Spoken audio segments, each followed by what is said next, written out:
Yep. Give me a nod when you're ready. Like fourth. Shooter's ready. Stand by.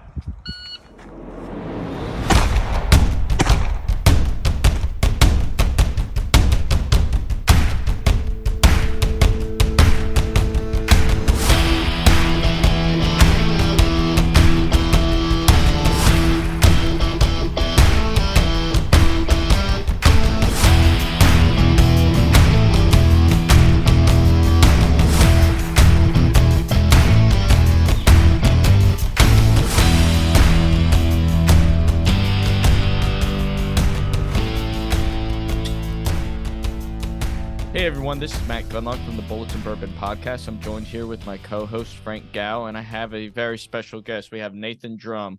Now, for the three-gun community and everybody, you probably haven't really heard his name. For the tactical games community, everybody knows who Nate is, and especially his wife, Blayr. So he's an amazing competitor. He's a physical specimen whenever it comes to getting through these events. And, you know, he's got that mental mindset to just win. So, Nate, I really appreciate you coming on, talking to us about, yourself. But before we get started, can you tell us a little bit more about yourself? Yeah, no, I appreciate you having me. And as a lot of people know me as is Blair's husband. So I'll try to tell them it's Nate's wife. Because everywhere we go, they're like, "Oh my God, you're Blair's husband." I'm like, "Yeah, I know." But no. So I'm 41. Get the boring stuff out the way. 41. I work for the Baton Rouge Fire Department. I've been working for them for the last 16 years. I was a firefighter for 10 years. I've been doing fire investigation for the last 6.5 years. We're commissioned, so I'm more law enforcement than I am firefighter nowadays.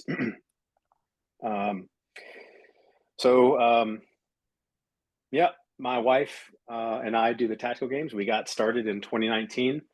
I started, I think it was the third or the fourth ever event. It was at Reveille Peak Ranch in 2019.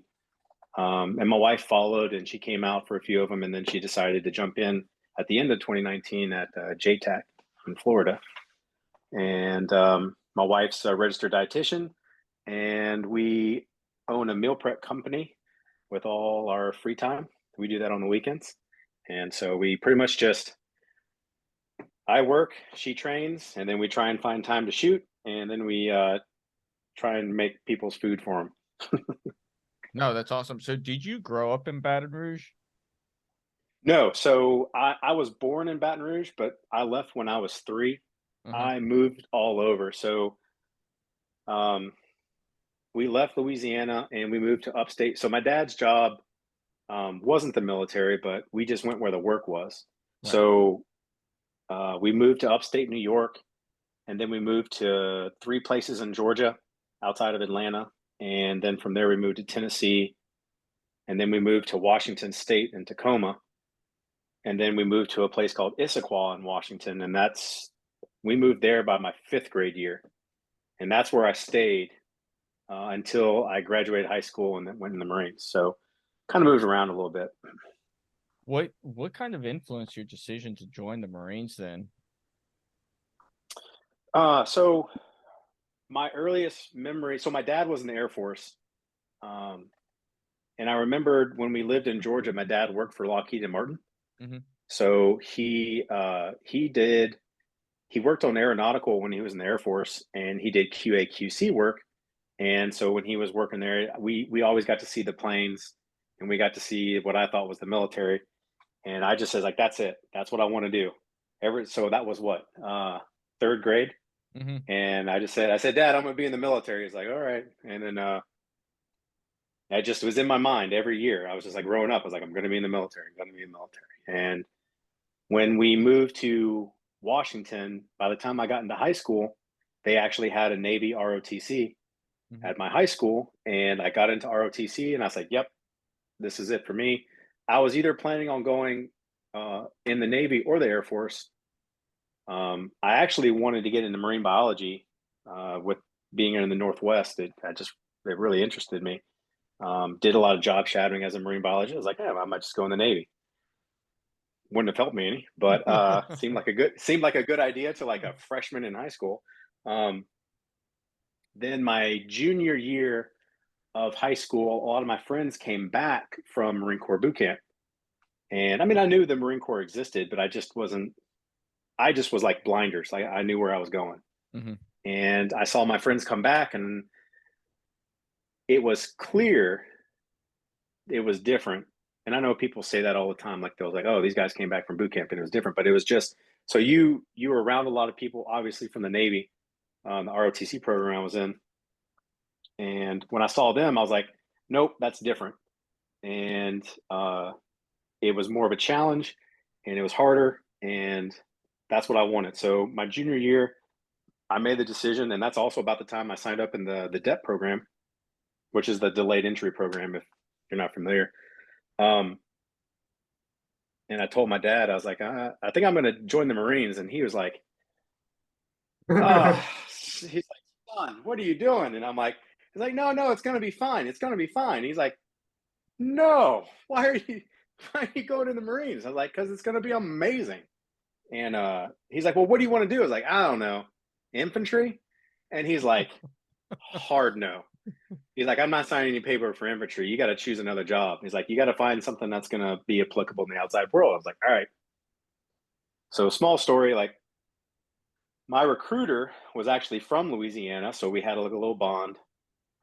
And he's like, hey, man, he talked to my dad. So he's like, I got the perfect job for you. It's called a combat engineer. It's construction utilities. You can 100% use it out in the real world afterwards. And I was like, yeah, that's a win. I can do that. So I told my dad, like, Dad, it's going to be construction. I'm going to learn all this construction stuff, and I am going to be good. So my dad signed off. I guess he bought my BS, and I did learn construction. I learned one frame and concrete block at engineer school, and I did not use it whatsoever, except for one time when we were in Africa. The rest of the time we were just blowing stuff up and Hell getting yeah. scars and creating fun memories. Africa, were you out there in Djibouti? Yeah, we were in Camp Lemonnet. Okay. Was that what year was that? That would have been 2003. Okay. We were there in 2003, crossing over into 2004. So we were actually in Djibouti when they found Saddam Hussein. I remember that. Okay. That was 2003, right? That It was like the end of. Yeah, it was around that time frame. It was towards the end of 2003. They found him, and I remembered we were in Africa. We were in Djibouti. I thought it was like November or December or something like that. I think it must. I don't remember. It was a long time ago. You know, you were talking 19 years ago, but I think it may have been 2004. It might have been 2004 because I remember. I think I was in Cuba during that time, and I just remember watching the news and seeing how they captured him, and I'm fairly certain that was I'm fairly certain that was in 2004. I forget. Yeah, I forget the month or the year, but I 100% remember I was in Africa. Yeah. If you've ever been to Camp Lemonnet, like you never forget the smell. Yeah. I went to Lemonnier back in 2017. I was there for 4 months. And like, so I was stationed over in Bahrain at the time. I just came back from a mission from somewhere in the Arabian Peninsula is what I'll say. You know, came back from that. I was prepping for a triathlon, which was supposed to go about 3 weeks later. And I'd been preparing this entire time, even when I was on this mission. And then my master Guns came up to me. He's like, hey, Gunlock, I need you to go out to Djibouti. I was like, what the fuck? I was like, I'm a newly promoted gunny. I was like, that's a master sergeant's billet. Like, I was like, I'm not a master sergeant. He's like, I was like, I'm new. He's like, I was like, you have a ton of other gunnies. He's like, yeah, but we don't trust any of the other gunnies to go out there. I'm like, fuck. I was like, when do you need me out there? He's like, I need you out there next week. I was like, dude, I gotta. Yesterday. I was like, I have a triathlon in 2 weeks. Can we push it after that? He's like, no, you got to go. I was like, fuck. All right. It wasn't bad. Like it was different because I was in Djibouti back in 2010 when I was with the MEU, but we just stayed out in the Arda Range training complex and just were miserable the entire time. We did a week-long patrol base operation. My soul is still wandering aimlessly out there because it was like 140 degrees with 100% humidity. And, you know, we were getting a canteen of water a day. And we had one guy who had a heat stroke. He had one of those instant hydrators punched right through his sternum into his heart. But 2017 when I was there, it wasn't that bad because I was an independent operator, just basically, you know, working with, you know, the headquarters unit, like the command units that were out there. So it still sucked. Yes. It wasn't bad. What MEU were you on? The 24th MEU, and that was so we were on. The earthquake happened in 2010 in Haiti, and we immediately went down there to respond to that. Yeah, so I was on the 13th and the 15th, and that's why we ended up going down there because we went to Djibouti and then we went down to Kenya. Okay. Because we brought other people with us, and we were the peace offering. So we were like that was the one time I ever did construction. So we went and built a church and like painted some orphanages, and we were like go out and do the humanitarian aid while other people went out and did God's work. So it was like, look over here, you know, while the other hand's doing work over there. So we did that for, I don't know. My concept of time is pretty bad, especially as I get older. Right there. We were out there for probably like, we were in Djibouti maybe like 3 months or something like that. And then we were in Kenya, felt like a year. We were tent camping in Kenya, and we were right on the coast, and it was their winter. And I was shaving without shaving cream. Like, it was rough. Like, it was hot. Mm-hmm. Like, everything in Africa wants to kill you. And especially out there, like, that was the way. So Djibouti, like, you know, you've been there, but if you've never been there, that place is like, it's the French like raped that country. Oh yeah. Yeah, the French raped that country. Like, they completely tore it down. So it literally is just garbage everywhere. But like, Kenya was beautiful. That's what you think of Africa was like. And it was just, ants were like an inch long, centipedes were a foot long, and baboons were everywhere. And so it was. I mean, the one cool thing about Djibouti, though, if you go out to the beach, you can go swimming out there in the ocean, you know, and we swam with whale sharks. We swam with dolphins. You know, there were other sharks in the water. They didn't mess with you or anything like that. So, like, that aspect of it was pretty freaking cool. The rest of it could go to hell. Fuck that place. That's where we learned about cod. So like, we got to go. We got to go to the beach too. So we went and trained with the French Foreign Legion, and we probably went to the exact same beachhead right where you're talking about. And when you got to the top of a hill, open buildings right there, and then there's the top of the hill right next to it. Yeah. Yep. And so we all went kind of swimming, and then I just kind of came up on the hill, just kind of relaxed. And you just saw like this huge shadow. I guess it could have been a whale shark.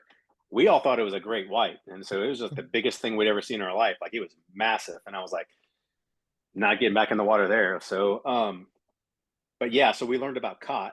So we weren't allowed to go out in town during caught chewing hours because there's designated times for caught chewing. And if people don't know what caught is basically, it's just like it's a hallucinogen that they brought up from Kenya. So it's a root that they mix with a leaf, and you chew on the leaf, and you just see people with green juice coming out of their mouth, like rocked out of their mind, like driving through town and everywhere. You're like, fuck. So you're like, all right. We had a Marine, and obviously we're all young. You know, I was a sergeant at the time, and he wasn't in my company. He was in one of the other companies that were there. He might have been one of the support units. I don't remember. All I remember is hearing about this young Marine chewing on cot and having to get a medevac to the hospital because he OD'd on cot. And we were like, what the fuck is cot? And so they told us, and it was just like, Jesus. But like, that country thrives off of cot. Like, there is a like every day the government imports cot to the citizens and hands it out. If they miss like actually handing it out one day, the entire city just goes they just rebel and start rioting. So like And they always say like you're 3 meals away from chaos here in the United States. Yep. You're one cot delivery from just Massive. madness. Yeah. Oh, Which I mean, so if you go across the Gulf of Aden and into Yemen, that's another country that thrives off of cot. And if you go further north, like those people fight on cot. Like they are completely numb to the world. It's kind of like whenever we were in Iraq, like half the people we shot, they wouldn't feel a thing, and they would just, they would just move from one position to another position, even though they're shot, but they're hopped up on drugs. Like Yeah. that's how they survive. Yeah. So we went when we were in Kenya, we were going to go do training with the Kenyan army or whatever they were. And first, so we have no ammo. They didn't give us any ammo. And we're going out there with them, and they all are loading up their FALs and their AKs. And I'm like, something's not right. Like if they're loading up, like they have it and loading up, is like something's not right. So that's where I learned. So we saw like lion footprints, and I'm like, what is that? And they're like, Simba. And I was like, I'm like, Simba? Like little Simba? They're like, what? Simba is Swahili for lion. So we think Simba, we think baby Simba. Like, nah, bro, like Simba is lion. So they were chewing cot, and actually they had a bunch of other stuff in them, but they were loading up because they're like, hey, if Simba comes along, we're going to take care of him. And I'm like, cool. What do I got? I got my K-bar. Right Do it old on. school. Yeah, right. So you were, I'm assuming because you were the 13th and 15th view, you were a West Coast guy, right? Pendleton? Correct. Yes. Yeah. So I was in Pendleton. I was with the 1st Combat Engineer Battalion at 1st MARDIV, 1st Marine Division. Yeah. Nice.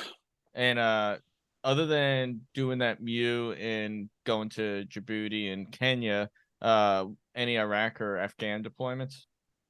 Yeah. So we went to Iraq first in 2003. We followed the initial push just so I got to engineer school, and I was like, what does it take to get to Camp Pendleton to get to 1st Combat Engineer Battalion? Because that's where I wanted to go. And I wanted to get to Alpha Company because that's the MEU company. And at the time, that was the only way you're going to get deployed. That was the only way you're going to do anything. I was like, that's what I want to do. And they're like, well, if you want to choose where you're going, you got to get top 3 in your class. I was like, all right. So I did that. I got to Pendleton, and when I checked in, I was like, do you have any questions? It's like, yeah, how do I get to Alpha Company? And they were like, the fuck? Like, who is this guy? And I got stationed in Pendleton, got there, and I just busted my ass to try and get to Alpha Company. I was in Bravo Company. And the ironic thing was I got moved to Alpha Company to get on a deployment, and then the battalion and everyone deployed before us to go to Iraq. Yeah. So we actually followed them. So they left. They went to March Air Force Base. They flew out, and we left out of 32nd Street Naval Station. So we were on the LPD. We were on the smallest ship. Yeah. That deployment, I was on the Ogden LPD 5, and so we went to Iraq first after Singapore and Bahrain, and then we made it to Iraq. Did our thing in Iraq, and then we left and went down to the Horn, and then we went back, and then I trained back up. I think that was the 13th when I went on the first one, and then the 15th, went back, and we actually were going to be pulling into Thailand, but somebody broke SETCOM, and so we couldn't pull into Thailand. So they waved us off, and we went into Guam, and that's when the tsunami hit. So we actually would have been in Thailand when the tsunami hit, and it would have wrecked us. So it was actually a really good thing someone sent a bad email. But we got to do the tsunami relief. So we went to Indonesia and Sri Lanka and got to help out there for a little while. And then we went back to Iraq. So we didn't know if we were going to go to. They were telling us like we were going to go to Iraq, you're going to go to Afghanistan, or you're going to go to Syria. So we had gear for all three countries, and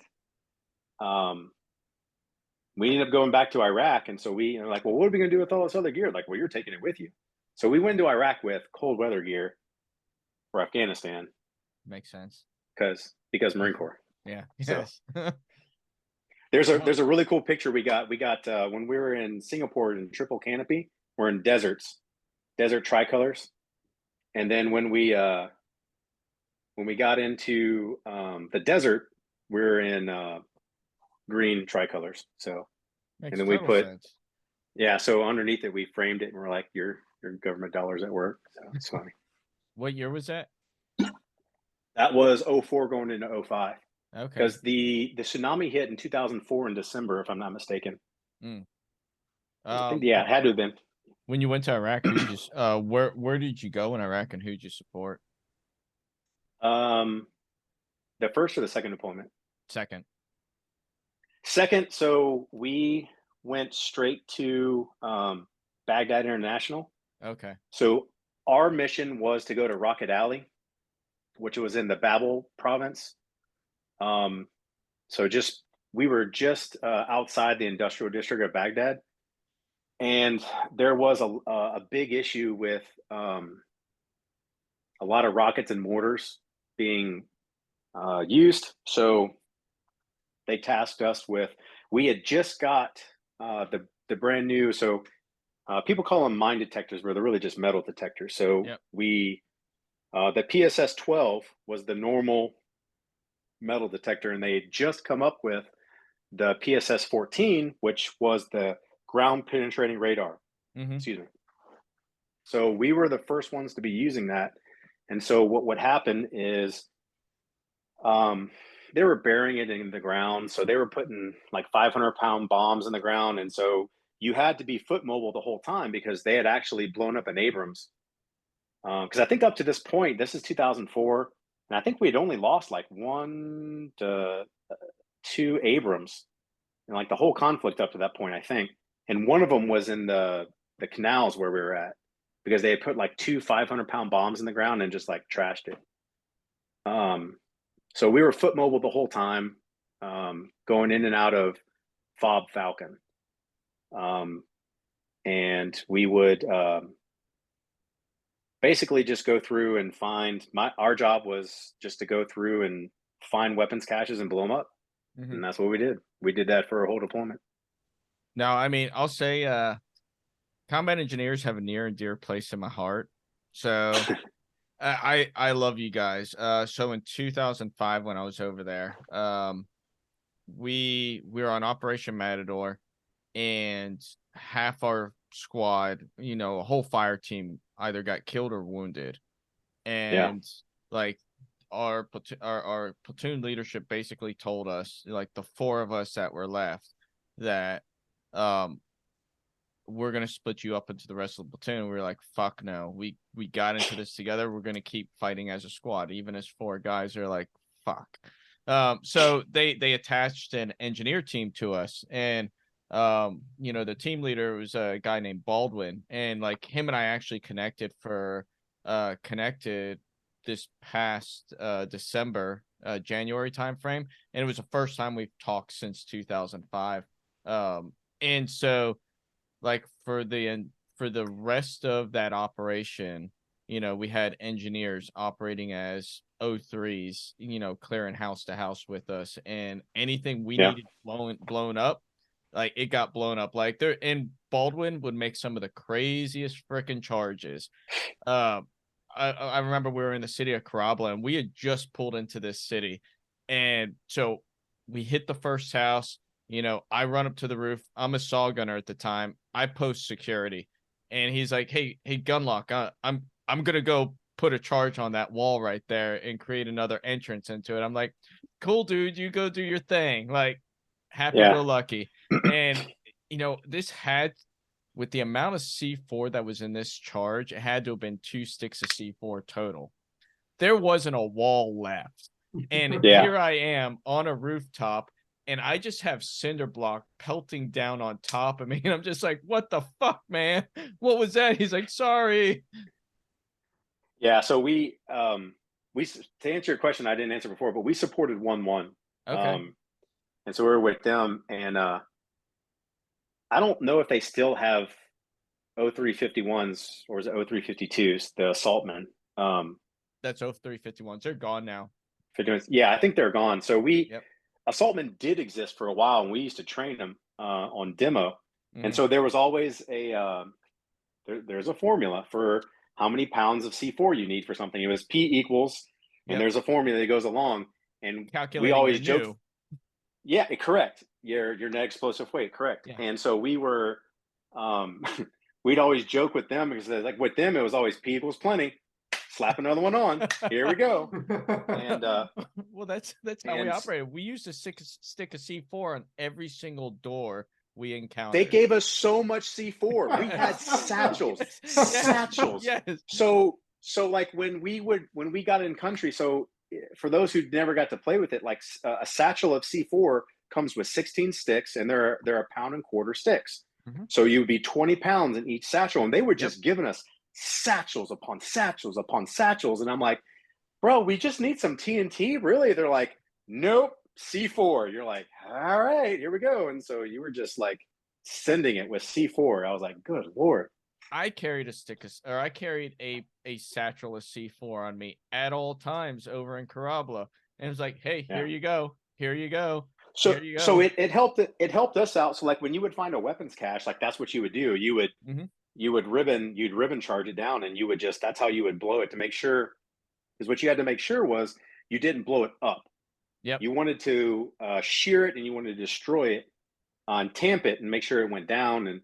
But like if you did it wrong, then it would just blow it everywhere, and you didn't want to do that. So we got my first deployment. We worked with the British a lot, the Royal Dragoons, and we were blowing bunkers out of Basra that had like the bunkers, like the least amount of explosive was like 7 tons, and like the most was like 25 or 30 tons. And we had a blast, pun intended. So, but like with the British are freaking, I loved working with the British. Yes. Those guys were wild. They don't give a fuck. No. So these guys were coming from the Balkans. So they were coming from like so what I didn't know about the British was like they just like they live in conflict. Like if you join the British Army, you're going to war. You're going to war somewhere. The British Army is in war somewhere in this world at all times. And they were coming back from the bunch of Marines went there too. It was like in the late 90s, early 2000s. It was before Iraq. The guys from Sapper School would go there. I'm trying to remember I just remember it was in the Balkans. Are you talking about like not Bosnia? Bosnia. Yeah. So they were going to Bosnia, and so they were fighting. And so like when our first, I'm not going to go into great detail but like they were doing certain things, and I was like, why are you doing that? And it's like because you had to keep kids away, and they're like, because kids will throw grenades in your trucks. And he's like, and it was early on, like people say it a lot now, but like F those kids. And I was like, all right, cool, all right. And then, but he was right. Like they would use kids in pretty terribly. So we learned, like they caught us up like super fast. So we didn't have to learn the hard lessons that they learned. We just like got brought up with them. And so that was kind of grateful for that one. So, you know, kind of moving through, like, so you spent what, close to 10 years. You spent 9 years in the Marine Corps, 10 years. Yeah. So and so it kind of comes down to like, if you're going to do that long in the Marine Corps, you might as well stick it out to 20. Why did you exit the service when you did, and how difficult of a decision was that? Yeah, so I did 5 years active, and then the rest of it was reserve. I 100% had the plan was to retire. I was going to retire through the reserves because I was already working for the fire department at that time.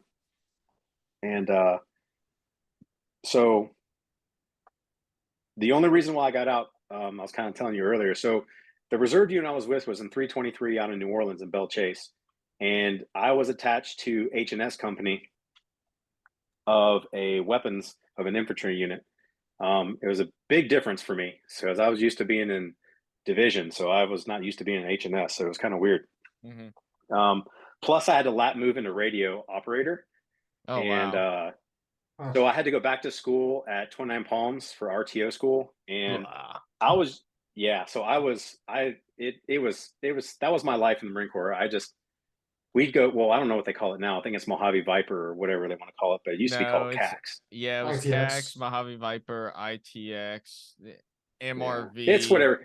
It's whatever they want to call it. It's the same thing. It's the same thing. Like you go out there and we would go out for CAX and we go out for like double CAX.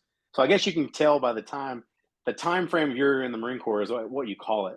So for us, it was CAX. But everyone goes to Camp Wilson. Everyone goes to the same place. Everyone does the same thing. But I was they ended up disbanding the unit, and that was the only reason why I didn't finish out. So I fully intended.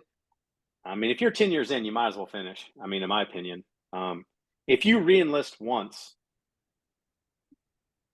you might as well go ahead and just finish it out. And I know some people might not agree with me, but that's the way I looked at it. And I actually tried to stay in active duty. I wanted to lat move from combat engineering to crash fire rescue. That's just what I wanted to do. And at the time, I had a severe disagreement with the master sergeant. And so that'll do it. Yep. I was down at sapper school and I was an instructor waiting to get my reenlistment package in. And we had a pretty good disagreement. And I decided I was just going to get out. And so, but I wanted to get in crash fire rescue. I'd like to stay in. I had a really good time in the Marine Corps. I really don't have anything bad to say about the Marine Corps. The Marine Corps treated me right. At the end of the day, it's what you make out of it and what you want. There was a lot of people that always complained and they were always bitching, but I'm like, bro, no one put a gun to your head. Like, I don't know why they did it. I had a blast. I had a really good the more I talk about my time in the Marine Corps, I was like, man, I really did have a really good time. Like I enjoyed it. The only reason why I got out is I just felt like God led me to another place in my life. And I went somewhere else, but I tried the reserves and it just didn't work out, man. Like, I don't know what to tell you. Like I thought about joining. Frank did the reserves and it's a whole different beast. I did the reserves for probably about 3 or 4 months because I got out for 7 months and I did the reserve thing. And I was like, fuck this. I want to go back in. And a lot of it had to do with my guys were back over in Iraq and they were they were losing people. And it's just like, you kind of get that guilt and you're like, fuck, I'm not over there with them. I'm going back in. Yeah, Nate, you mentioned you're at 323. I was with 125 up in Massachusetts. But my first exposure to the Marine Corps was I did all the basic training. I did SOI. I went straight into the reserves. And I'm sure, like, going from active duty unit into the reserves, I had the sense that, like, this isn't it. The guys there were just, like, unmotivated. And you mentioned that your unit basically got deactivated because, like, everything was kind of a shit show. Ours didn't get deactivated, but as a part of that weapons company, like, I was watching dudes struggle to do, like, one pull-up. I was like, probably should have went active duty in the first place. Well, it's like it's a different animal for sure. It really is. Well, do you guys remember hearing about 325 kilo in Iraq back in 2005? And no disrespect, like they fought their asses off, but they took heavy casualties, and it's just, I'm not saying that all of them don't get the training, but they don't live the life like we do on active duty. Man, I can tell you this, my experience, and I can only experience of one. Like, so I had friends that had really good reserve units. They had great experiences. I may have been the only person that had been on a combat deployment in that reserve unit. Like they'd been deployed, but they hadn't been in a combat deployment. I was really worried because they weren't ready. Like you don't get the training, and they were all going to lump it in to like that. What, you go active duty for like a month or something right before you deploy, and they were just going to be like, yeah, you're going to get your training before that. I'm like, bro, that ain't it. Now, granted, these guys were radio operators and they were probably going to stay in a COC and all that, but like still, like it's a mindset. Like it's they did not. Oh man, I don't know how to say this without sounding like a dick, but like they just did not have it in them. They weren't built that way. They were showing up every weekend, and it was just bullshit. It really was. Like I don't know. That's a long story, but like the best thing that happened is it probably saved lives that they didn't go. And I know that kind of shitty to say, but I said it, so I said what I said. What was it like for you getting out? Like, I've transitioned out of the Marine Corps twice, once in 2006, and was like, man, I miss this shit. I'm coming back in. And I remembered it was, I thought transitioning out of the Marine Corps was going to be a lot easier. And I would say I had a couple plans, but I was just inexperienced in the decision making of what exactly I wanted to do. And so whenever it came to me actually retiring, now I have 16 more years of experience. I kind of know exactly what I want to do. I'm a lot more educated and I bring a lot more to the table, but it was still like 2 years of planning. What was your transition like, and what kind of advice would you give, Marines that are considering transitioning now? Yeah. So I got out, and I had to make a plan real quick because my plan, legitimately, I was planning on staying in active duty. So I had decided that I wanted to. There's a really good firefighting school in Colorado.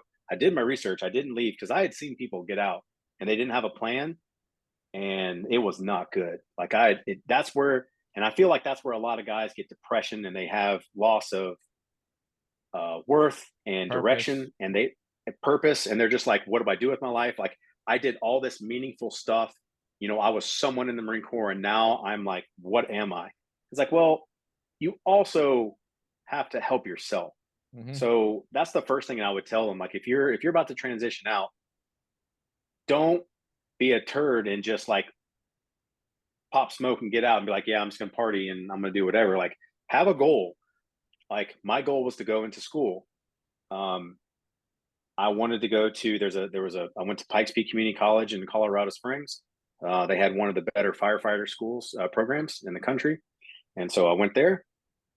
I had someone actually was coming with me. He was an HE operator that was with me, and he used to live in Colorado. So he came out there with me. I had other friends that got out and they went to school. They got degrees and they are very, very successful today. And I keep in touch with them. And I also had some other friends that got out, had zero plan, and they either went back in the Marine Corps or they went back in the military in general, because they didn't plan. Yeah. Or some of them did have a plan and the plan just didn't work out. And so they just, you go with what you know, and that was what you're 20, 22, 21, 22, 23. Yeah. Yeah. And if it's not working out and you just went back. But the biggest thing I would tell people, so for me, my transitioning was pretty good. Like I'm a planner, so you could ask my wife, like and you can ask my guys, like they were in my squad. Like I had a plan, like we knew what we were doing, and like that was it. Like I'm a pre-planner. I don't like leaving anything to chance. I like to know, like I can roll with the punches, but like I have stuff in my head, like what's going to happen. So like I had a plan. I didn't know if the plan was going to work, but I believed it did. I had faith in it. So if nothing else, just figure out what it is that you want to do. If it's going back to school, use the GI Bill, go to a trade school, find something that you're interested in. And you might not know what you want to do until after you get out. And maybe you're in school and you're like, well, I want to go do something else. Cool. At least you have direction and you have like purpose. Yep. Don't get out and just go find like a 9-to-5 job and just waste your life. Like, find purpose and stick to it. That's the biggest thing I could do. That's what helped me, and that's what helped a lot of my friends. So next week, you and I are going to be in West Virginia together, and we've already kind of talked about this. I was going to bring some bourbon out there and whatnot for us to sip on after all the physical destruction to our body. But what would you say is your go-to bourbon that's $50 and under? And when I said I was going to bring some of myself, I was thinking because I normally drive to the events, but I'm flying, and so I don't think I'm going to be able to bring any. But all good. Nationals, I'll bring some, and we'll have a selection. So I would say under $50, my go-to is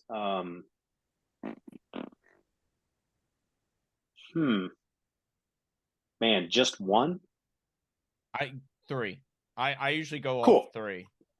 All right, so I got three because I actually had three in my head. It's going to be just regular Buffalo Trace. Mm-hmm. It's going to be $17.92. Okay. The foolproof or small batch, whatever. I think they're both really good. And then Knob Creek, like that's just okay. Those are my go-tos. Just kind of like if I was just going to grab something right away, and you can find it anywhere. Mm-hmm. There's Costco has been really like, they had this one called Bradford. I think it's called Bradford, and that thing is really, really good. So, but I can't find it everywhere. I can only find it at Costco. Like, I don't even know if I can find it now, but that was really good. But those are the three I'd probably go to, just my everyday. Yeah. Okay. So my three are Blade and Bow, Angel's Envy, and Eagle Rare. If you can find Eagle Rare. If I can't find Eagle Rare, which I have actually 2 bottles right now, but Michter's is another one that I really like. Yeah. So my friend drank Michter's a lot. I have never been able to find Eagle Rare. Everyone tells me it's really good. I'll bring some out. Yeah. Angel's Envy is starting to become more and more available around here. Mm-hmm. I haven't had it, but I've seen it. Okay. So like my dad is from Indiana, and he lives like an hour and a half from the Bourbon Trail. Okay. So we used to go out there before bourbon was cool. So we used to go out there back in like 2010 when no one really cared. Mm-hmm. And you could go do the bourbon, like, and I was finding George T. Stagg because that wasn't you just find it. Like when I went to Buffalo Trace, they were letting you sample Pappy Van Winkle, just because it wasn't. I mean, it was rare, but it wasn't like what it is now. It wasn't $2,000 rare. No, like it was definitely had a secondary market, but it wasn't what it is now. And so, like I was spoiled. So we would just get Bookers we would just find Bookers everywhere. We would find it. If it wasn't a small batch, I was like, I ain't drinking it because it's like, whatever. But like it was all, you could find Bland's when people started talking high praise about Bland's, I was like, what's the deal? It's just Bland's. I don't find Bland's that good. Do I have some bottles? Yeah, but it's not that great. I think it's more of a hype thing. It's more of a status thing. Like, yeah, it is. It's a cool bottle with the horses that have the letterings. Yeah. So like we got to go into the room where they actually bottle Bland's, and it's like a room that's like, I don't know, 20 by 10 or whatever. And there's like 6 people, and you walk in and they're just kind of doing the bottles and putting the wax on. They're like, hey y'all. And I'm like, hey, just walking around. That's how I learned about Bland's. And you go there and like, oh, cool. It's Bland's. And so, I always really enjoyed touring the distilleries with my dad. That was some good memories we had. Yeah. Well, then, whenever I go up next week, I'll bring Blade and Bow, Angel's Envy, and Eagle Rare. Since you haven't tried those 3, that's what I'll bring. Twist my arm. That sounds like a good time. Yeah, definitely does. Bringing the conversation back to just competition, fitness, shooting, that kind of stuff. So, when did you first learn how to shoot? Was that something you learned growing up, or was it Marine Corps your first exposure? The Marine Corps was really my first real exposure. So, my first gun I got was a 10-22. My dad bought me when I was 11. but he never let me shoot it. So he wasn't a big gun guy. We didn't grow up hunting. He was kind of, I'm not going to say afraid of guns, but like he just, it wasn't a big thing for him. So I used to have to like sneak it out, and we had a shooting range behind my high school. So I used to go shoot it there, but I mean, it was kind of like, and this is the 90s. So it was kind of, no one was really around. I used to go shoot with my math teacher. He used to build muskets and cannons and stuff. So we used to go shoot, but like, I was just trying to figure it out on my own. My first real professional, like how I learned how to shoot, was from the Marine Corps. They taught me how to shoot rifles. They taught me absolute zero about a pistol. And when I got out of the Marines, I started watching Shooting USA, and I used to watch, like it was religious. Like, so I was going to school, I was working 2 jobs, but I would DVR like Shooting USA, and I would watch everything that they would do with shooting. And I was like, man, so I just really focused on pistol, because like rifle was easy. Rifle came really easy to me from the Marines, but pistol was really, really hard. So Rest in peace, Jim. You know, he passed away. Yes. Yeah, I saw that Jim Scouten passed. That was really sad. Like he was really, really, like, he literally was like what got me into like wanting to do sports shooting, was watching his show. He is one of the nicest guys to talk to. Like him and his son are really great people. They came out to the 21 national championship. His son did, John Scouten. Yeah. I didn't get to I saw him and I knew who he was. He was Tess brought him out. Yep. But that was kind of cool to see that. But yeah, so there in Colorado, cowboy action shooting started to become real popular. Nice. And 3-gun was like starting to come around. Like it hadn't really started yet, and it was starting to come around, and I was like, man, that's what I want to get into. So that's where I started hunting for the first time. I used to go bird hunting in Colorado. We used to go pheasant hunting and everything else. And I was just like, that's where I was just like, I love sports shooting, anything. Like if I'm pulling a trigger, I'm happy. So we used to go do a lot of stuff. I got into, like, I bought, my first handguns I bought were Ruger single actions. And we just go shoot cowboy stuff, and it was fun. And then I left Colorado, moved down to Louisiana, thinking it was going to be easier to shoot, and it's super hard to shoot down here. So, yeah, I've had people reach out to me before that were getting stationed down there, and they're like, dude, where can I go shoot matches? And so I'd look it up on Practice Squad. I'm like, dude, I don't know anywhere. The only place I could think, I was like, you could do NRA action pistol out in, can't think of it. It's like on the west side of Louisiana. It's some small range out there. But yeah, there's nothing. There's very little as far as organized stuff. So I finally found a PRS match that's in like it's where like if you're looking at Louisiana, it's like where the 90 meets on the boot, like where it goes into Mississippi. So there's a PRS match out there that I kind of like to go to, like up in Shreveport, up in like Jerry's shootout lane. That's pretty much it, man. Like if you want to go to like legitimate, like we have some USPSA stuff down here, and it's just like local matches, and we get to try and do that. But as far as like organized bigger matches, it's not here. No, and there's no multi-gun. There's nothing. To my knowledge. I could be wrong, but I haven't found it yet. I found a PRS match, which I kind of wanted to get into. But that's an expensive sport.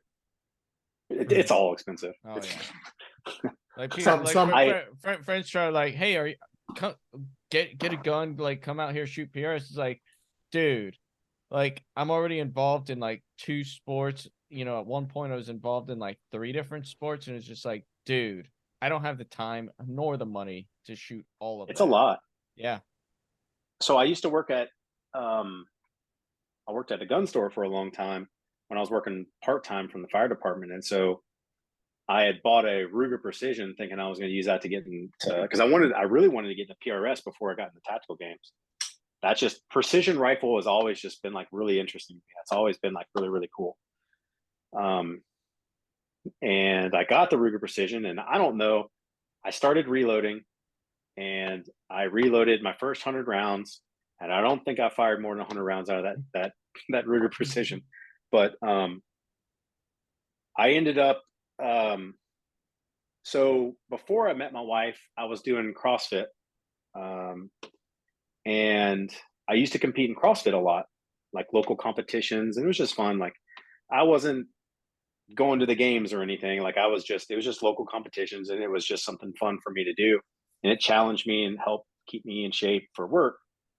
And then I met my wife, and she is really good at CrossFit. Like she is really good. And so he's ripped. Yeah, no, she's really, really good. The funny story is like, so when I met her, I was doing CrossFit. She thought it was the Colt and the devil, and she made fun of me. So she got me to quit CrossFit. I gained like 50 pounds, and I was like, I gotta, cause she, like the most unhealthy I've ever been in my life. And so I was like, no, I got to go back. So I go back to CrossFit. She followed me there. And then when she found out she could compete, she was all in. And so she just took off with CrossFit. So our competitions was basically just her. I'd compete every now and again, but really it was her competing because she was a lot better at it. So 2019 rolls around, and I am just like fed up, and I am probably throwing a hissy fit. And and so she's like, well, what do you want to do? I was like, I want to compete. And I was like, well, what do you want to compete in? And I was like, I want to go shoot my guns. So I literally Googled CrossFit and shooting. And I found some CrossFit gym that was owned by some Green Berets out in Florida. Were putting on like a shooting CrossFit competition, like literally CrossFit. You were doing like clean and jerks and stuff. And I didn't get to make it. And so I was pretty bummed out. So she said, well, find something else. I found the tactical games.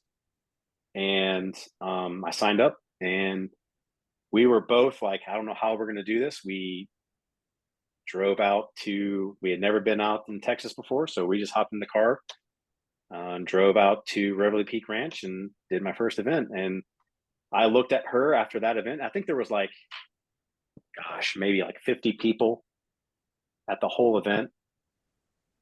And there was like 14 people in the intermediate division, like 2 heats or something like that. There wasn't a lot. And I looked at Blayr, and I was like, man, this is it. These are my people. Like, I want to do this. I can do this. And so we've been doing it ever since. Reveille Peak Ranch, I got to say, is an amazing range. Like, they just have so much going on. Natural terrain, base style stuff. They got it all. It's huge. Yeah. It's massive. Yeah. So I got to meet Aaron Hayes and Jeremy. So later I started volunteering, and I got to meet Aaron Hayes and Jeremy Moore. Yep. And they taught me a lot about match prep and match design. And they were showing me how they were setting up, because Aaron was putting on the Texas 3-gun championship. Am I saying that right? Yep.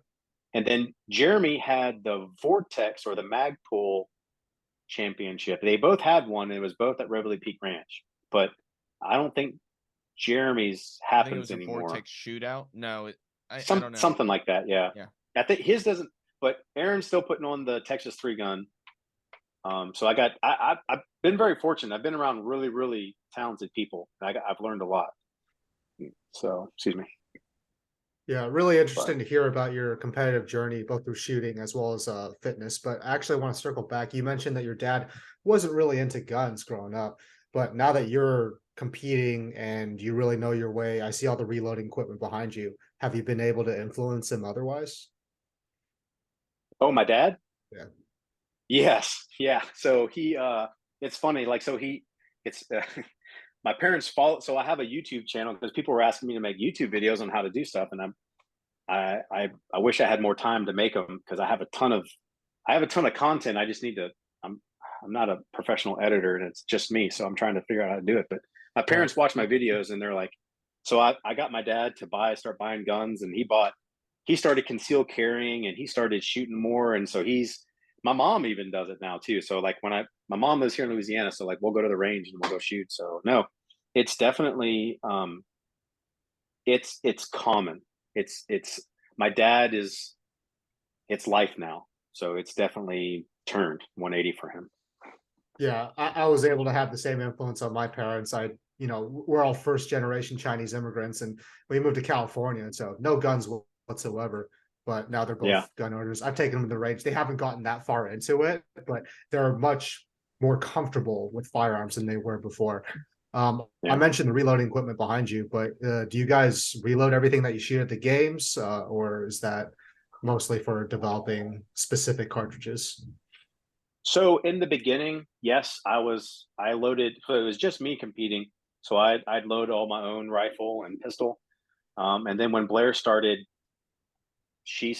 I'd load for both of us. And I was loading it all on a 550, which if you don't know the people who don't know what 550 is, it's a progressive press, but it's manually operated. Yeah.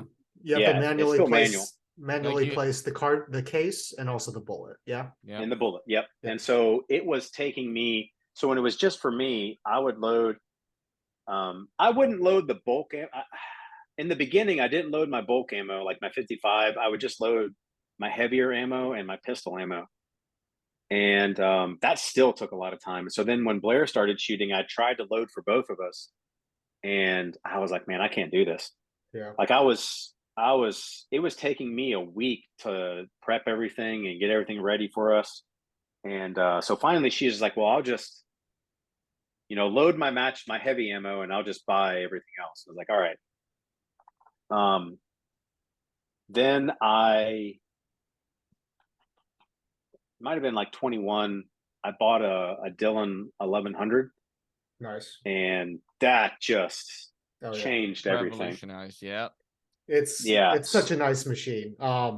Being able to set primer depth, that's like, I was just geeking out about it when I took it out of the box. I'm like, wait, I can set that? That's awesome. It's at the bottom of the stroke instead of like having to crush at the top.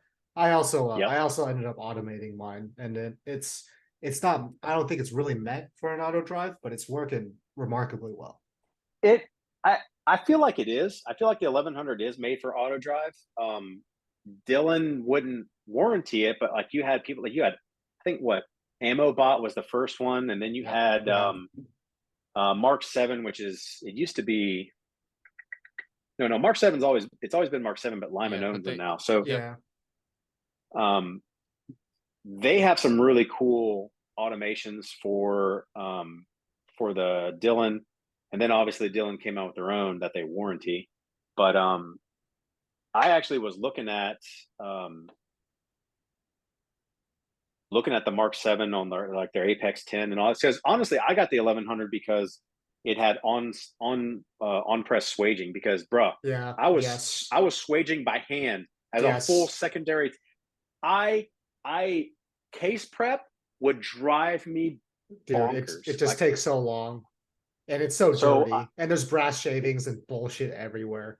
Yes. So like I originally, years ago, before I got into competitive shooting, I bought a Dillon 1500 trimmer so I could convert into 300 blackout brass, because I started shooting 300 blackout and I was reloading for it.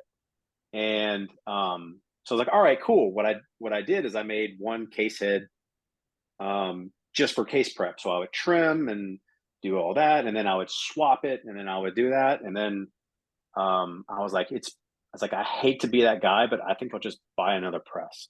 And I'm just like, I'm gonna keep one set up for pistol and I'm gonna keep one set up for rifle. I haven't done it yet, but like I really want to. So I talked to the Mark 7 guy at Texas this year, and I was looking at that, and he told me about the Genesis that they just came out with, which seems really cool. Yeah, it's a completely automated with sensors, and it is. So were you out in Florence in March? Were you at that competition? Okay.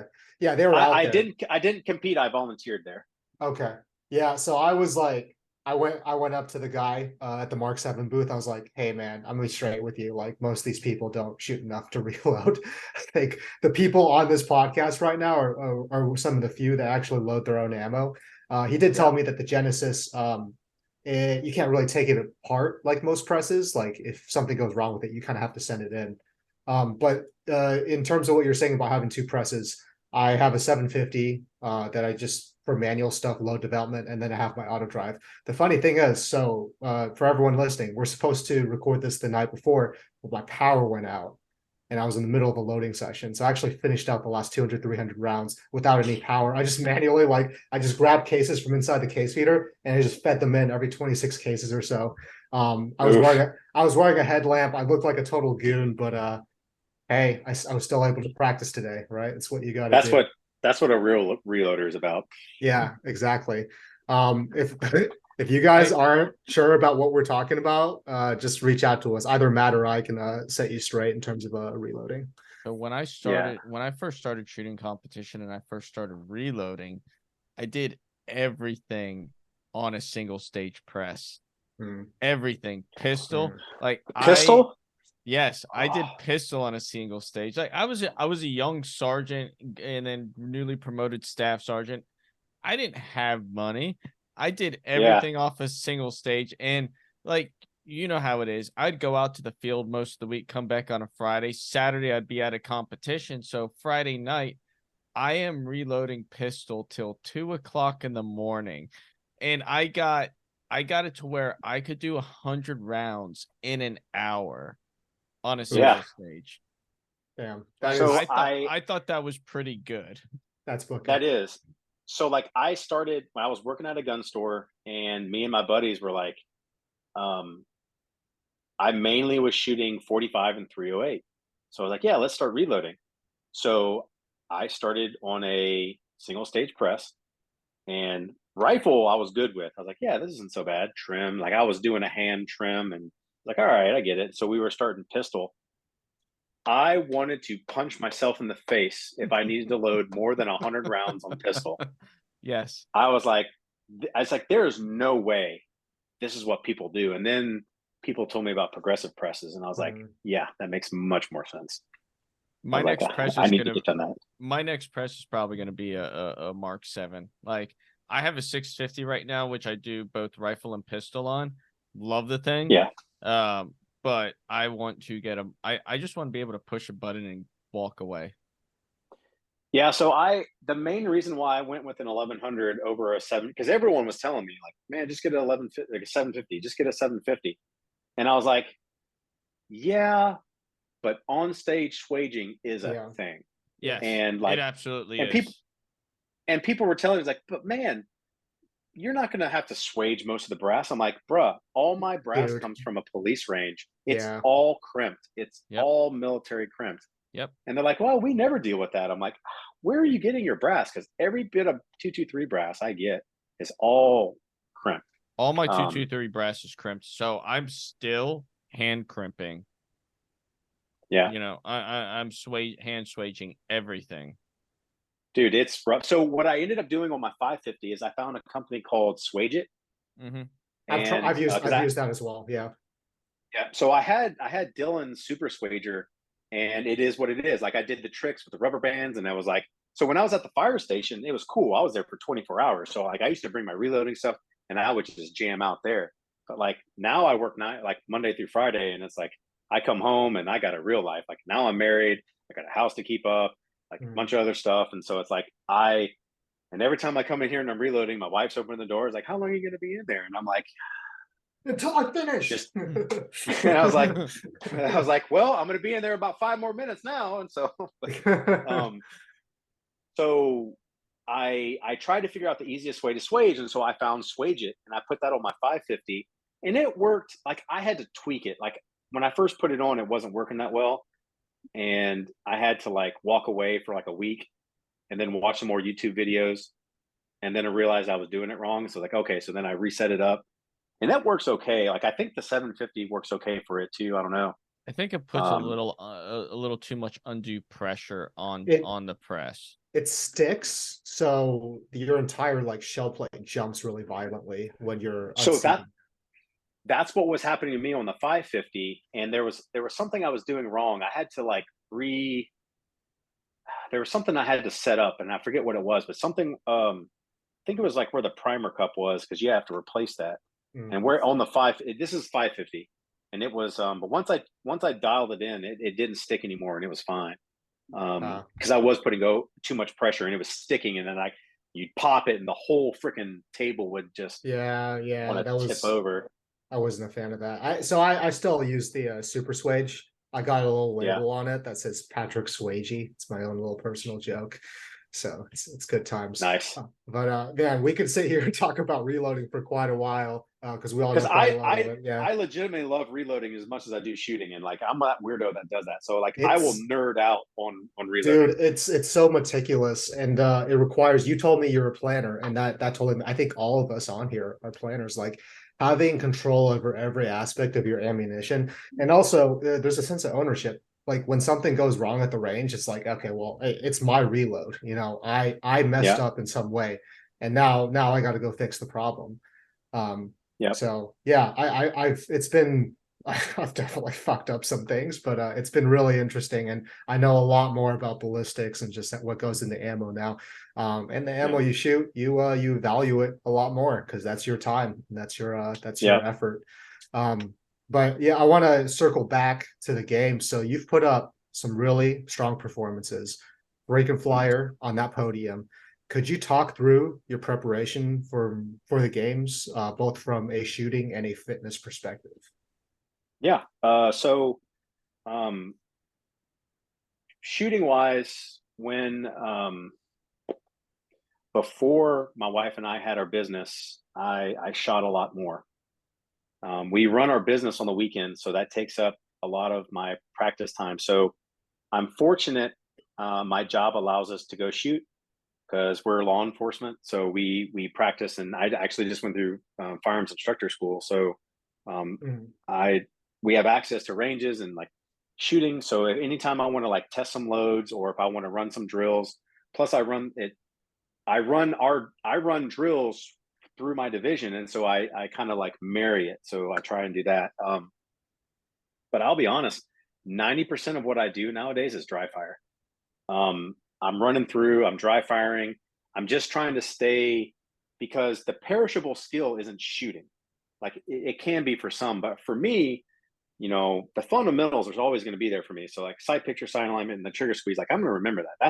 That's not what I get rusty on. What I get rusty on is like reloads, and I'll get rusty on manipulations and all of that. Like that's where I have to stay sharp on. And so I will, that's what I do. That's what I do my dry fire. And then I'll go validate if I'm lucky. If I get 1 day a month to go live fire, like not at work, but like to the range that my wife and I go to. Like if I get 1 day a month, I'm doing pretty good. So the majority of it, I'm doing that. As it gets closer to a competition though, I will find time to go and shoot. Like I will go there and I'll validate my long range loads, make sure I'll clean my rifle, and I'll foul it, and I'll check, cold bore, deviation from warm, and I'll get good temperatures, and then I'll, just depending on where you're going. But mainly what I'm doing is like pistol, just running drills with my pistol. Physical wise though, so the bulk of what I do is going to be CrossFit. So if I'm months out from a competition, so if like I had 3 months to get ready for a competition, I'm just doing CrossFit. So whatever they're planning, I will throw in some tactical game stuff here and there, but for the most part, I'm just doing tactical. I'm worried about strength, I'm worried about mobility, and I'm just doing CrossFit stuff. Usually about a month and a half before an event, I'll start really narrowing down towards tactical games movements.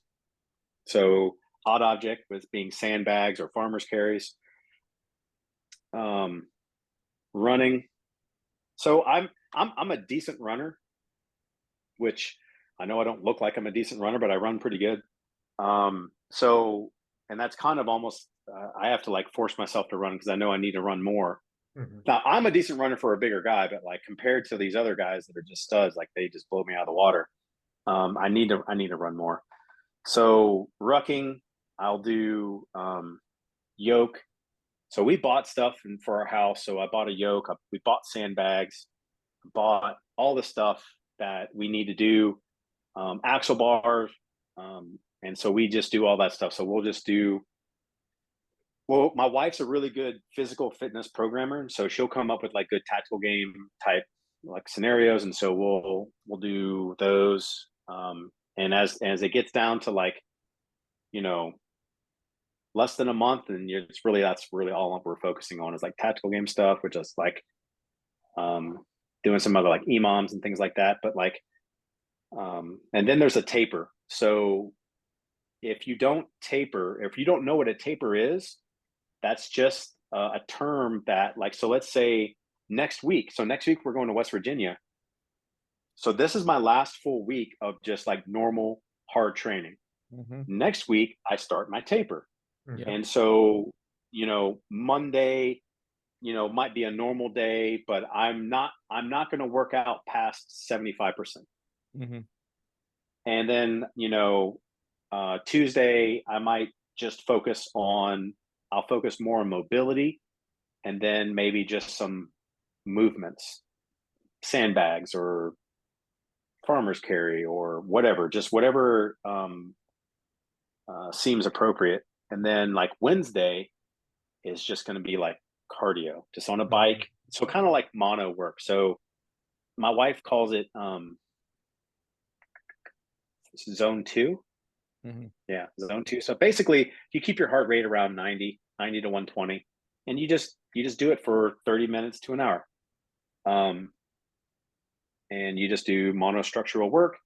You can do some lifting in there too, but really just flushing. Thursday is usually a travel day for us. So you're traveling, either you're driving or you're flying. For us, we usually drive. So you have to think you're driving at least 8 hours somewhere. So what we like to do is we like to drive Thursday. Friday, we like to find a CrossFit gym and go in there, mobilize, flush out lactic acid, get on a bike. Like you can do a little workout, but like I'm going 50 to 60%. Like I'm not there to prove anything. I'm there just to move, just trying to get mobility back after driving. And just get the body ready for the next day. Nutrition is huge. So obviously my wife's a registered dietitian. I love to eat, so I don't always listen to what she says, although I probably should. Yeah, I know, right? So I don't judge my wife's abilities as an RD on me, because she actually is really good. She's helping a lot of people. But like I'm starting to listen back to her. So like my goal is to like start a cut for nationals so I can be a little less thick, because I'm in the masters group now, and those boys can run. So I need to be lighter and more agile. So that's my new goal. But that's kind of how like I train. I look at it. So I start out, a few months out, and just kind of maintain strength and maintain cardio and endurance, and then make sure your nutrition is right, and then leading up the week before, just taper. And honestly, it's like your hydration and nutrition is probably your biggest benefit, as well as on Saturday and Sunday. So Blayr taught me that it's like there's an actual science of like fats, carbs, and proteins, and how you should eat them throughout the day on competition day. And so she's a much better person about that. I would just mess it up. So, but that's kind of I might have to talk to her before we go out there next week, because I swear to God, whenever it comes to nutrition on competition days, I am the worst person in the world. Like I am drinking protein shakes, I'm eating snacks, and I try to eat to fuel myself, but I just can't. I have a very hard time like putting anything solid in my body. So, and that's and I'm the same way. Like I don't always, in my work, like with work, I'll go 12 plus hours without eating, because my job won't let me. Yeah. And so my body is weird like that. And so she just is like, you're an anomaly. Like, how do you not eat? And I was like, because that's how I've always done it. An example for me, whenever I was an instructor over at infantry school, like we didn't have time to eat half the time, and we would be working, 12, sometimes 18-hour days, and I would maybe get a snack in at some point through the day. Like my shift in body weight from the beginning of a class, I would weigh 170 pounds. By the end of that class, I'd weigh 150 pounds. There's one time, this was back when I was doing a workup for the MEU, and we were on one of our exercises, one of our certifying exercises, and I was like, we're going to be out in the field for a week. Once we get off ship, I'm going to go an entire week without eating. I'll drink my fluids and all that, but I want to see how far I can push my body without any kind of food. And I made it the entire week. Minus right before we were done, they were like, "Hey, we're doing a 10-mile hike back to the CP." And I was just like, "Oh fuck." Like, I don't know if I'm going to be able to make this with no fuel in me. So I took a piece of, I took a banana bread from the MRE, threw that in my body, and I made it through the 10-mile hike. And you really, and that's what Blayr taught me. So it's about timing, right? So it's okay to drink your carbs and it's okay to drink your protein, but timing has a lot to do with that. So the short end of it is that in the morning, so you also have to know you. So my body works well off of fats and carbohydrates. Mm-hmm. I can go, that fuels me for like hard endurance work. So in the morning, I try, but you don't want to eat fats during the day because your stomach actually starts to slow itself and it shuts down almost in a way, not shuts down, but it slows everything to a halt. And that's why after you eat like a big, like Thanksgiving meal that has a lot of fat, you feel tired because your body is going to slow digestive mode. But like if you, so in the morning, that's where I'll have my fat, not a ton, but a little bit. So like I'll have oatmeal with peanut butter and protein powder mixed in. Mm-hmm. And so I get my protein, I get my carbs, and I get my fat. Throughout the day, though, I'm mainly focusing on protein and carbs, and it's different types. So like if I know I have an hour or more, I'm going to make a wrap or a sandwich with turkey and, no cheese, but like turkey bread or tortilla with mustard and pickles. If I don't have a long time, then I'm using baby food, applesauce, or like fuel for fire. I think it's what it's called.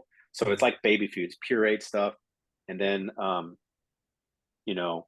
Gatorades or whatever. Not but like you can drink your carb. It's if you want to know more about it, she'd be the person to talk to. But she's taught me a lot, and so honestly, it's just like, this is what you eat, this is the time you do it, and it's like at GTI 2 years ago, Daniel Jurasic. Yep.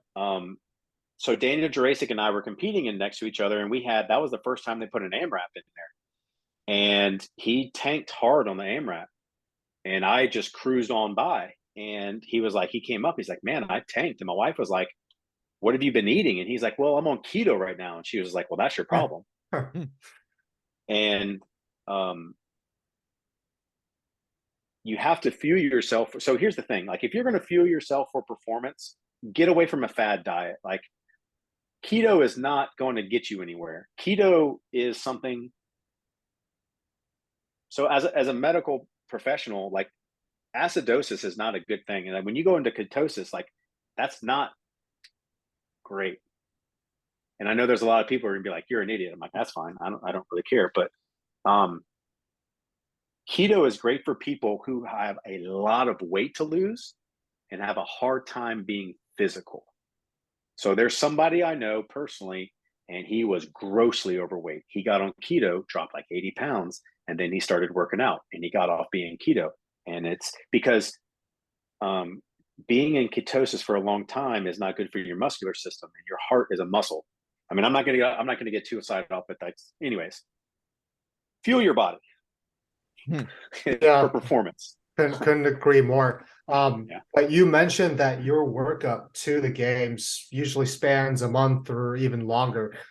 How is your approach different? Because before we came on, you said that you are about to go to West Virginia. You're about to go to Nevada. you're getting ready for the nationals. Like that's a lot of stuff in a very short amount of time. I'm assuming most of the year doesn't look like that for you. So what does your approach over the next few months look like? Yeah. So for a regional event, I don't, unless I know something specifically is going to be there that's super tasking. I approach it like everything else. If they start a new implementation, I'll try and mimic it. But other than that, I don't change anything too much in between regional events. So national events, like in 2020, they told us we had to do a 12-mile ruck in South Florida after a hurricane. So that was rough. So we were rucking a lot leading up to it. This last year at nationals, we had a little over an 8-mile ruck run. And if you were there, it was, now it depends, right? For me, it was technical because I live in Louisiana now. So when I lived in the Northwest, I was used to going up and down literal mountains. Right. So it wouldn't have been as technical, but like coming from Louisiana, it was pretty technical because you were going up and down wet. It was wet rock. Like a lot of people slipped and fell. You had to really watch your footing. It was very, very humid, which, I mean, I'm used to humidity, but it's like, I didn't have time to properly hydrate. And so I cramped up on the way back. On the 4 miles back, I literally could not run because my calf muscles were actually contracting. And I was like tripping and falling. So like, I try and push myself trying to get to that point for like nationals. Cause I know nationals, all bets are off. It's 3 days. And the third day, you better come right. You better come correct because that's the day that they're going to break it off in you. So you have to it's about recovery. And that's what I try and focus on different for nationals is just trying to more rucking, more running, heavier weights. Because at nationals, that's what it is. It's heavier weights and it's longer distances. Yeah. Speaking of breaking off, I saw a post that you did over the weekend where Blayr completely broke you off and you were just laid on the fence. Yeah. So I had just got out of my firearms instructor school and it was 2 weeks. And it was like the days would, you would think as a firearms instructor school, you'd be shooting a lot, but it really wasn't. It was mostly you were learning how to teach. Yes. And it was a true adult learning development course. And so you were you'd get there, early in the morning, and there was days you would be there till 11:30 at night working on lesson plans and everything else. And so I wasn't getting a lot of recovery. I wasn't really working out. So that was the first Saturday. Like I graduated Friday, Saturday morning, I slept in till 8. And we were like, all right, let's go work out. And so she came out with a really good workout, and it never disappoints. So she's good at programming. She is a strong programmer. She's very, very good at what she does. Yeah, very handy to have, especially someone else who runs the competitions as well. You mentioned your meal prep business. So I got to ask, cooking that quantity of food on every weekend, has that ruined cooking for you? Oh, 100%. Yeah. So I love cooking. And when I was at the fire station, I was the guy that cooked. And I would cook for us and we would do, but so now we'll cook anywhere between 300 to 500 meals every weekend.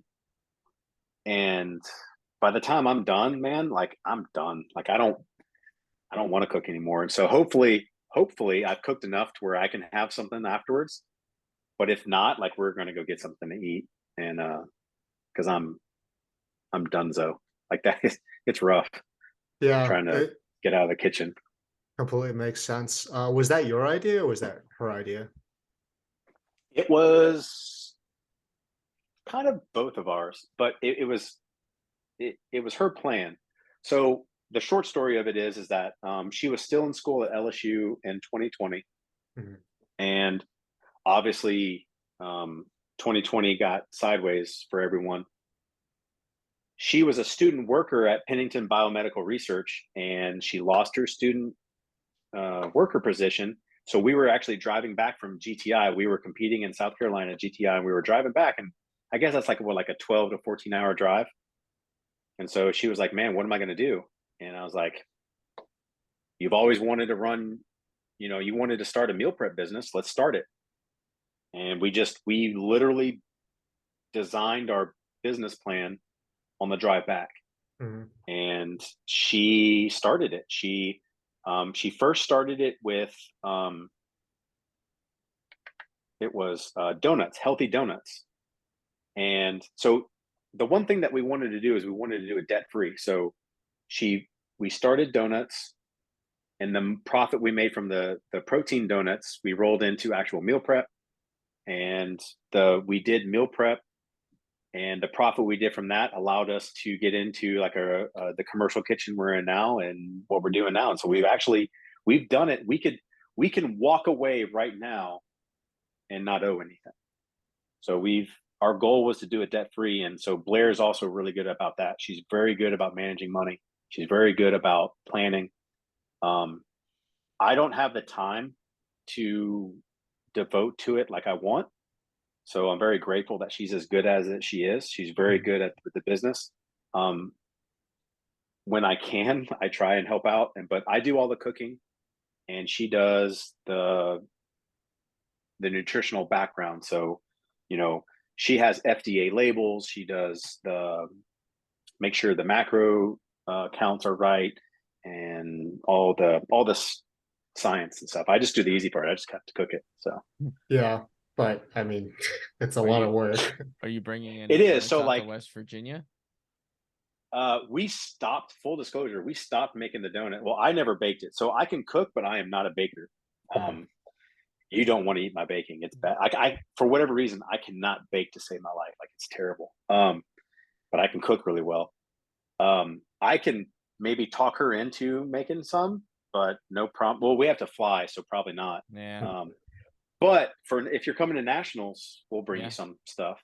Okay. We'll bring you some stuff for sure. Just remind me. But we stopped making the donuts because they were a pain in the ass. Damn. So in terms of professionalizing things, you guys are doing all this meal prep in a commercial kitchen.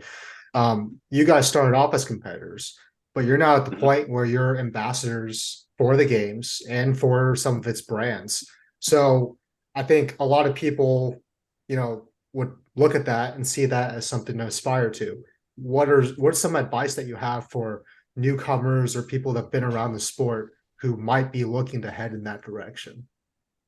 Yeah, so that's good questions. And not coming from the shooting backgrounds like y'all do, we were extremely new to this. We had zero clue. So we were very fortunate to have help from like Jared Halbert. He really helped us a lot to try and navigate. And the biggest thing I can tell you, and this is out of Jared's mouth, and it's something that if you're new, you will overlook it. And he made sure that we didn't, was know your self-worth and know your value. Don't sell yourself for a 10% discount. So that if you work hard, so like I was sponsored by my bank account for the first 3 years of the tactical games, and it's not cheap. I built all of our rifles. I started out with Glocks. My wife and I both shot Glocks, and then I bought a staccato. Like, I wasn't given that staccato. Like, I saved money up. I did that. And so the hard work is what's going to get you the notoriety. So a lot of people want to show up and they're like, well, I want to be sponsored. And I'm like, yeah, I know, but like, you got to put the work in. And people have asked me, they're like, well, what are they looking for? And I was like, honestly, I don't know. Every company looks for something different. Yeah. And it's the common theme, though, I would say, though, is that they're looking for integrity. Yes. Absolutely. Um, They're looking for that Character. integrity, and they're looking for somebody who is a good person Yeah. and who yes, can yes, represent that product well. Like, yes, shooting comes second, in my opinion. Like, you have to be able to show that you're capable of handling something, and that if something goes wrong, you're not going to go off the cuff. But you got to be able to be a humble person that can, like you said, show your self-worth. yes. And so like I I have the personality of like I want to help everyone. Mhm.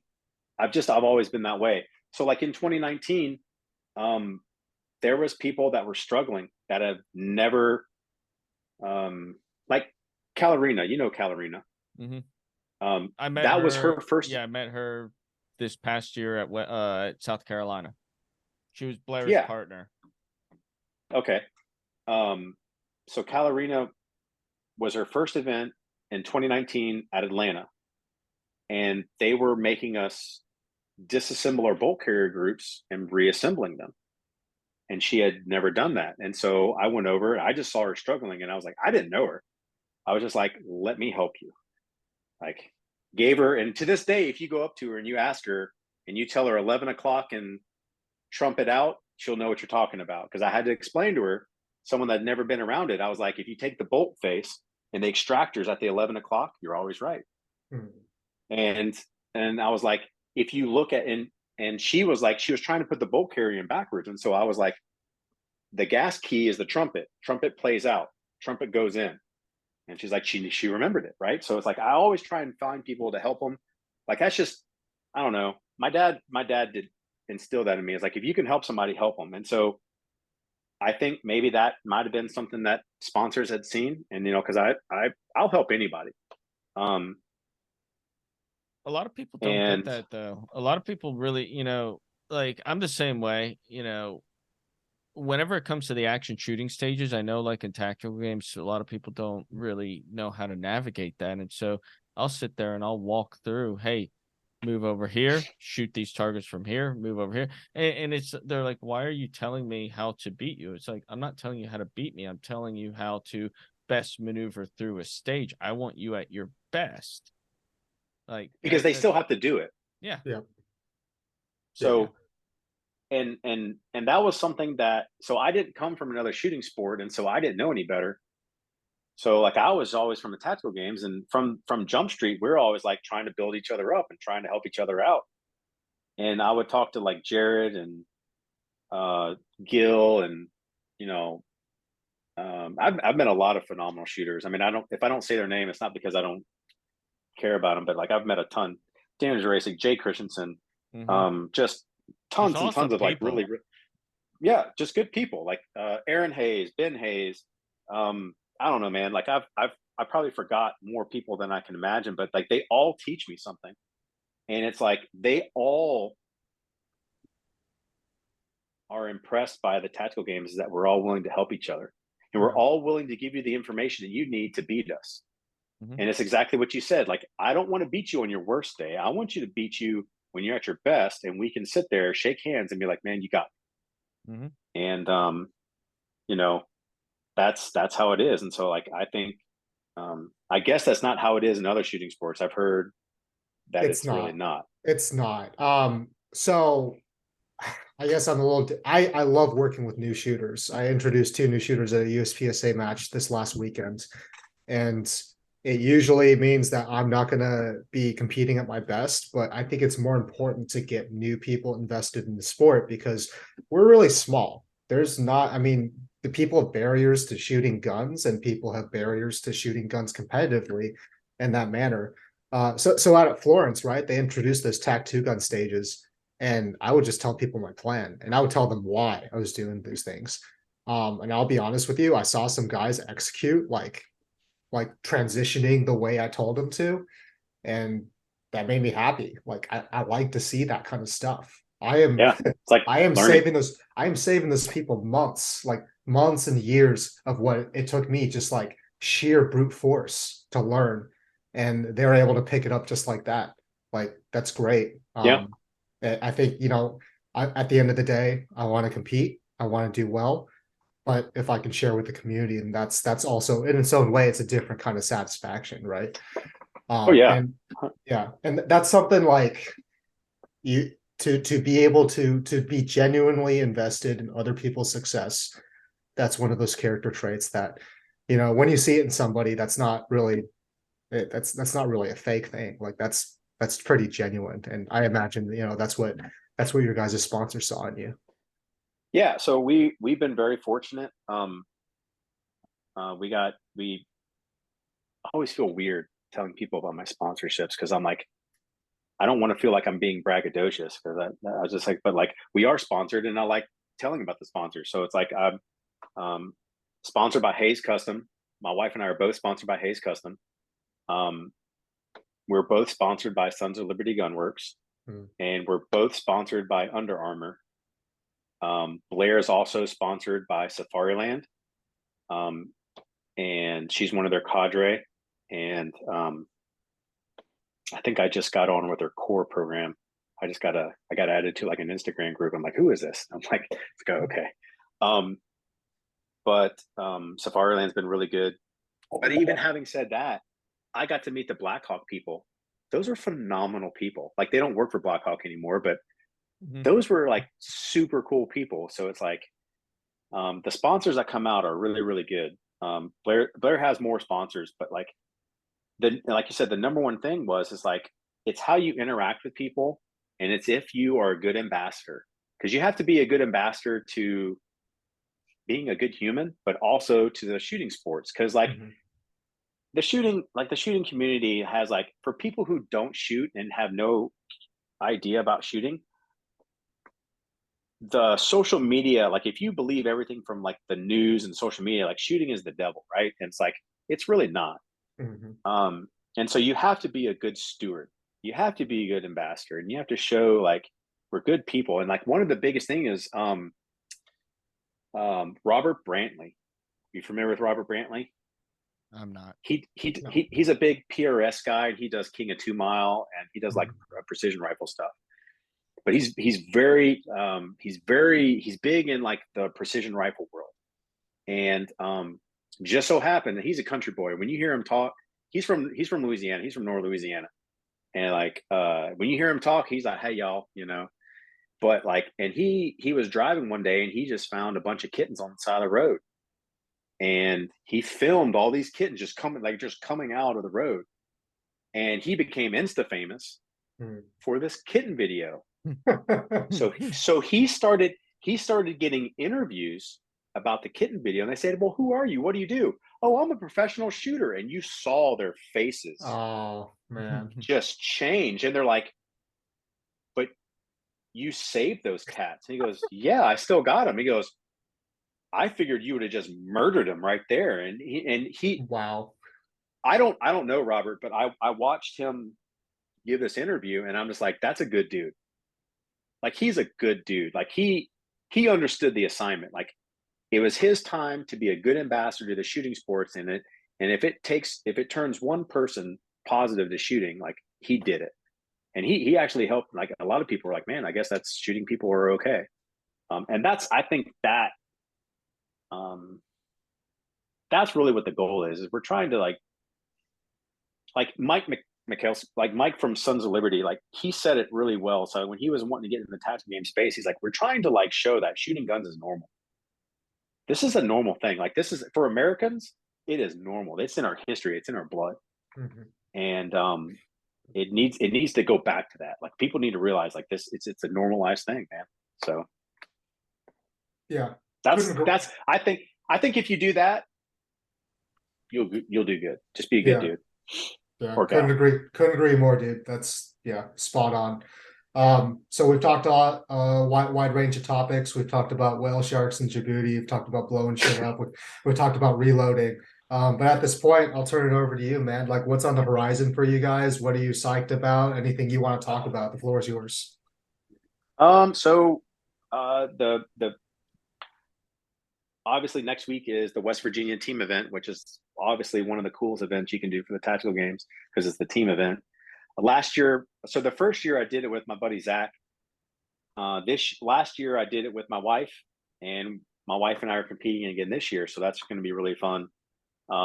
It should be pretty good. Like the co-ed team is going to be stacked, it sounds like, so it's going to be fun. After that, Nevada is at the end of August, so we'll just be kind of rolling right into Nevada. And then I'm going to be volunteering at GTI in Atlanta, and I've been for tactical games wise, and then just getting ready for nationals. But other than that, our schedule's pretty busy. So it's like every weekend we run meals. So like, it's not too exciting. I wish I had something more exciting to tell you, but like we just grind. So I am looking forward to getting into more like sniper challenges. So like there's this next year I am looking to get into real world sniper, I believe, that if I remember right. So I built a 6 GT and I really like it. And for that one, I have to use a 6.5 Creedmoor because it's got to be a military caliber. So I'm gonna do a 6.5 on that. But like, I'm also looking to do Mammoth with. I think if I was talking to do that with Jared, so if he still will do that with me, we're gonna do that. So I'm still not giving up on precision rifle. I still really like it. I'm reloading with it. So I'm actually working with RCBS. I'm trying to put together like a reloading series on YouTube. I have some content on that. So that's really, I really would like to try and get I'm trying to like, it's hard with my work because my work's kind of crazy, but I'm trying to get information back out. So it's my turn to give back. So I've had a lot of people always ask me, and they're like, I don't know this. Can you tell me this? So I get a lot of people hitting me up in DMs like, hey, can you explain this? Can you explain that? And so like, I'll just start making videos and I'll start doing this. And so like the reloading, I'm like, if I can get more people interested in reloading, and that's what I'm gonna do. So I'm working on reloading with RCBS and Starline Brass. They've helped me out with that. That's kind of what I'm doing currently. There's other stuff that I'm working on, but can't talk about it. I'm just we're staying competitive, we're staying active, and just we want to get into more like other shooting sports. We're just gonna have to travel, so we're okay with that. So we're gonna maybe start doing that. I would say if you want to try 3-gun next year, try like Texas Reveille Peak Ranch, as you said, that's what 12 hours away.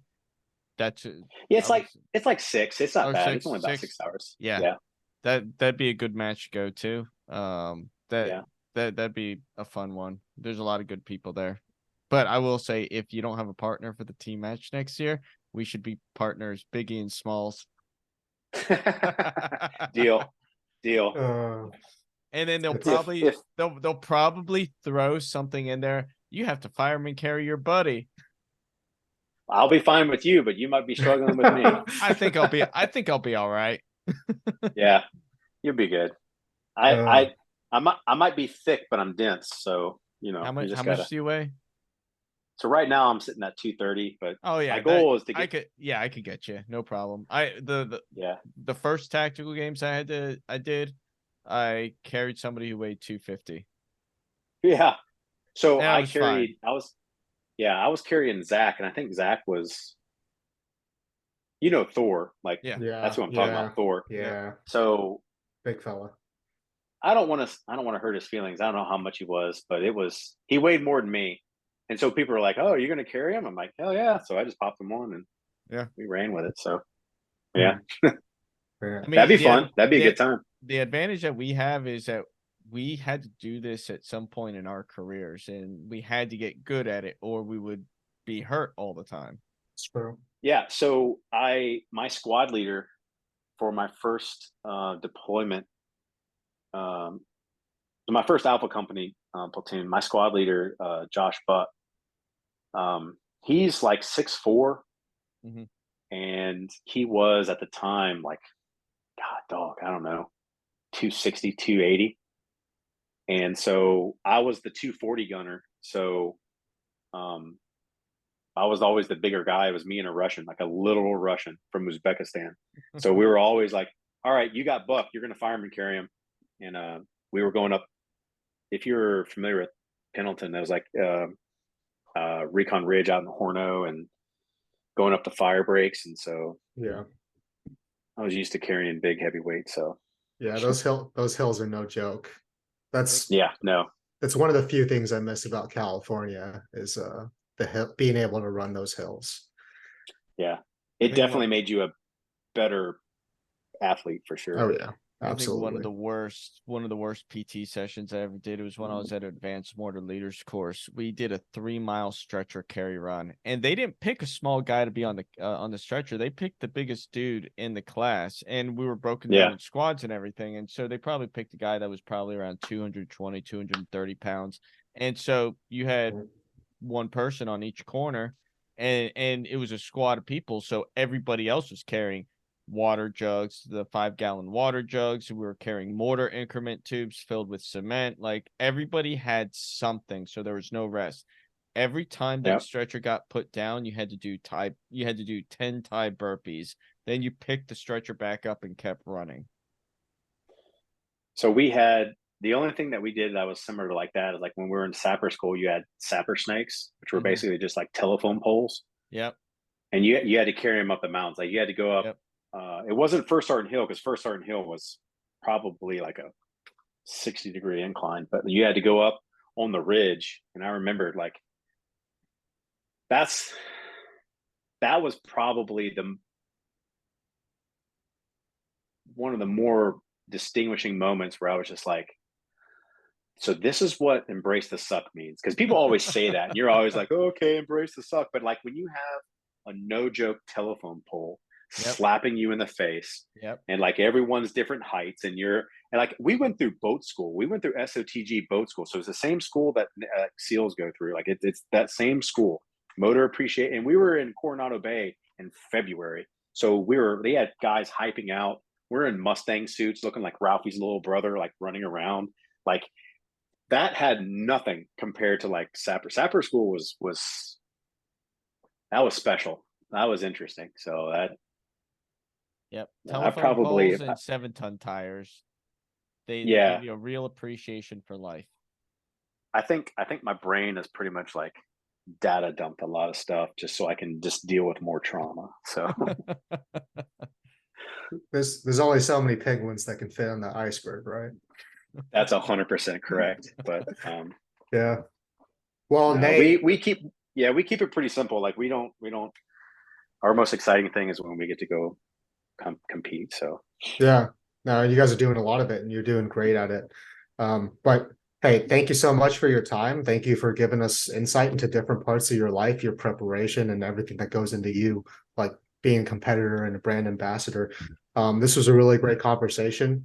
And to our listeners, we hope you enjoyed this interview. We're going to be doing a lot more tactical games focused content, a lot of spotlights on athletes, a lot of content about where the games are going. So just be on the lookout for that. But to our listeners, let us know how we're doing, and we'll see you on the next one.